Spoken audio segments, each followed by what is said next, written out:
Um conflito muito grande religioso na minha mente. E aí eu pensei, quer saber? Chega de sofrer, eu tô me culpando, eu tô me matando com a culpa, eu não aceito mais isso. O Deus que eu conheço me salvou, me curou, me ajudou, me dá paz, me ama.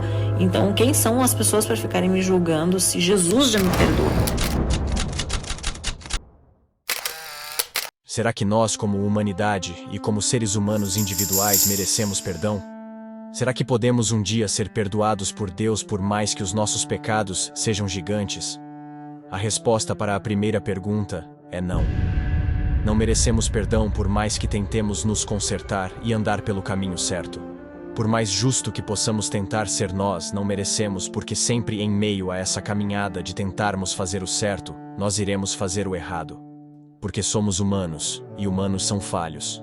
Mas existe um porém gigantesco aos olhos de Deus. Ele sabe que iremos cair e falhar, mas Deus se importa com o nosso coração, e se importa com a nossa tentativa de andarmos pelo certo, porque nunca seremos certos realmente. Respondendo à segunda pergunta, a resposta é sim.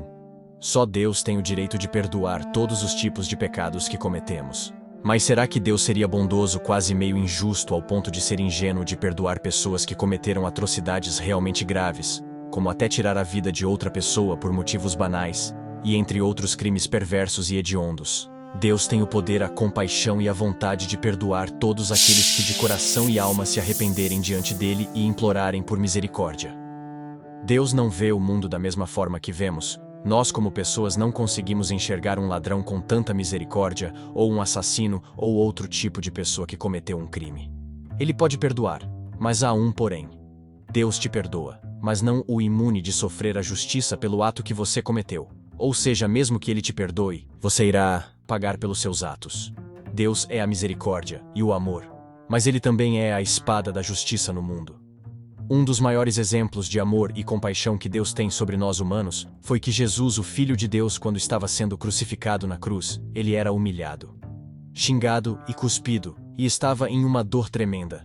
Mas mesmo assim, Jesus pediu a Deus, o seu Pai, que perdoasse as pessoas que o crucificaram, pois eles não sabiam o que estavam realmente fazendo. Olha essa prova de perdão e compaixão. Sim, eu digo. Deus tem o poder de perdoar a todos nós, e Ele quer. Ele amou o mundo de tal maneira que entregou o seu único filho para que nele fosse morto, para que nós pudéssemos ser perdoados. Mas Deus, ao perdoar, Ele quer que você não volte mais a pecar, e sim que confie nele e o procure Ele, porque Ele sim irá te ajudar. Vamos cair em tentação mais do que nunca, mas Ele sempre estará lá para nos ajudar a superar essa tentação.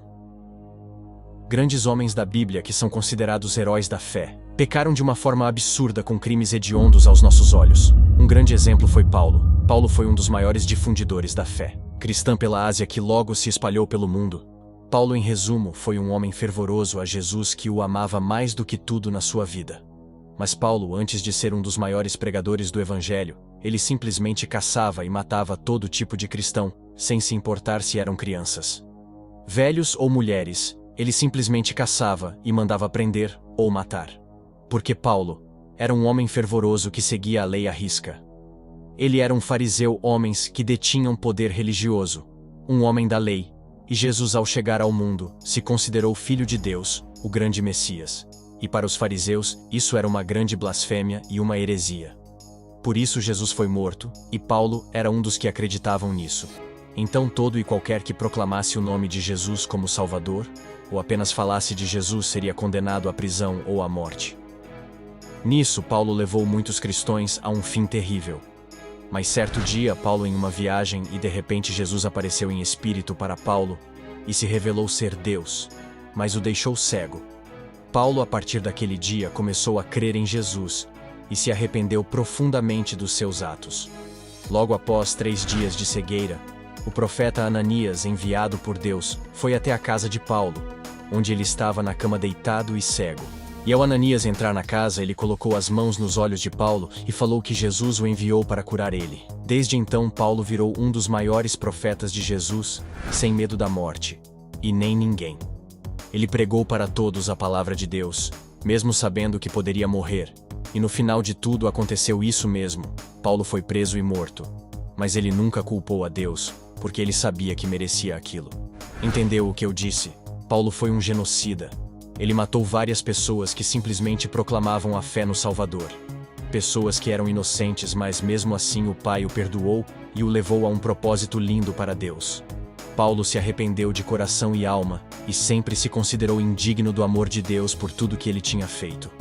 Outro grande herói da fé foi o rei Davi, que começou sendo apenas um pastor de ovelhas, sem ser ninguém na vida, mas Deus, ao notar seu coração bom, resolveu levantar ele como o rei. Davi era um homem que simplesmente não tinha nada, mas foi levado ao topo do mundo naquela época, porque ele era um homem correto e íntegro, e amava a Deus acima de tudo. Então Deus viu naquele pequeno rapaz, que na época era um pastor de ovelhas, um líder bom para o povo e colocou Davi como rei de Israel. Davi foi íntegro nessa jornada, fazendo de tudo para agradar a Deus e tendo sucesso nisso, seguindo os mandamentos e tudo que estava ao seu alcance para agradar a Deus. Deus também não poupou esforço para honrar Davi, fazendo com que Davi fosse conhecido quase como um rei invencível, por ganhar todas as suas batalhas. Um rei invencível por ganhar todas as suas batalhas e ter um exército formidável, quase que indestrutível. Davi teve esposas que te deram muitos filhos, que na época era um orgulho ter filhos, ainda mais sendo homens, além de que Davi era um homem extremamente rico. E era muito belo. Em resumo, Davi tinha tudo o que ele queria, tanto financeiramente quanto espiritualmente, pois Deus estava com ele e o auxiliava no seu reinado. Davi era um homem segundo o coração de Deus, um homem fiel à vontade e propósito de Deus. Mas Davi não era santo, ele era um homem, e seu coração não era 100% bom. Certo dia, Davi estava no alto de seu palácio, que tinha uma visão da cidade toda. Quando ele olha para baixo, ele vê uma mulher se banhando em uma banheira na sacada de sua casa. E Davi fica apaixonado por aquela mulher nua. E pensa consigo mesmo que ele a queria. Mas ele descobre que ela era Batseba, mulher de um dos seus soldados mais leais, que era Urias. Um soldado que daria a vida por Davi. Mas Davi, em meio àquele momento, ele manda um dos servos chamar Batseba para o palácio, enquanto Urias estava fora da cidade em uma missão. E nisso que Batseba chega, Davi a seduz e se deita com ela. O tempo passa, e ninguém sabe de nada que aconteceu naquela noite. Mas Batseba volta ao palácio e fala com o rei e revela que estava grávida de Davi, e que não era de Urias, pois ele não se deitava com ela tinha tempo. Davi, em desespero, toma uma decisão drástica e manda um dos seus oficiais entrar em uma batalha com outra cidade, e nessa batalha ele devia colocar Urias no campo de batalha, na parte da frente, e quando os inimigos viessem, eles deixariam Urias para morrer. E assim aconteceu. Urias morreu, e Batseba ficou viúva, e Davi a tomou como sua esposa, e assumiu a criança que estava em sua barriga. Davi se esquece desse acontecido, e seguiu sua vida normal como se nada tivesse acontecido. Mas Deus viu tudo aquilo e se irou profundamente com Davi, e manda o profeta Natan falar com Davi. Nisso o profeta acusa Davi de ter roubado de um homem que não tinha nada. Acusa de matar o homem também. E fala também que Deus estava em uma ira extrema contra ele. E também fala que Deus irá matar o bebê que estava na barriga de Batseba.